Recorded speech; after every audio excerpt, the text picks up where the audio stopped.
In this video, I'll show you how to import files directly into Salesforce using Salesforce Data Loader. So for everything with Data Loader, you need to have a CSV file pre-prepared with the records that you want to import. So I've created a small file of fictional lead records that I want to then import into Salesforce using Data Loader. So I've got Data Loader opened up and I've connected it to my Salesforce Trailhead Playground org, which I'm going to use to import the records into.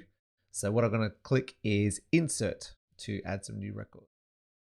It'll bring up a dialog window saying what kind of records do you want to insert. So I'm going to select lead and then I'll select the file. So it's saved on my desktop. I've got leads here. Okay. Next. Saying it's found 14 rows, and that sounds about right. The object had that. So now we need to map our fields from our spreadsheet through to the object fields. So we're going to choose these.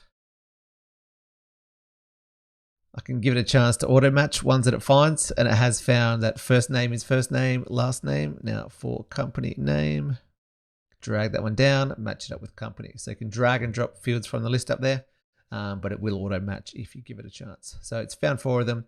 I've matched up company manually, and I'm going to say save that mapping. Sorry, let's say okay. So now I've got that. I'll go next.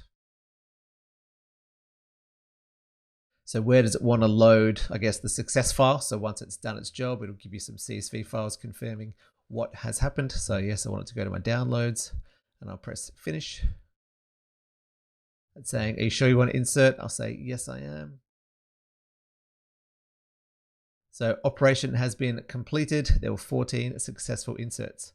So what it does, into your downloads folder or whatever you selected, it'll give you 2 new CSV files, one with the successful imports and one with any errors. So I can just look at it successfully here.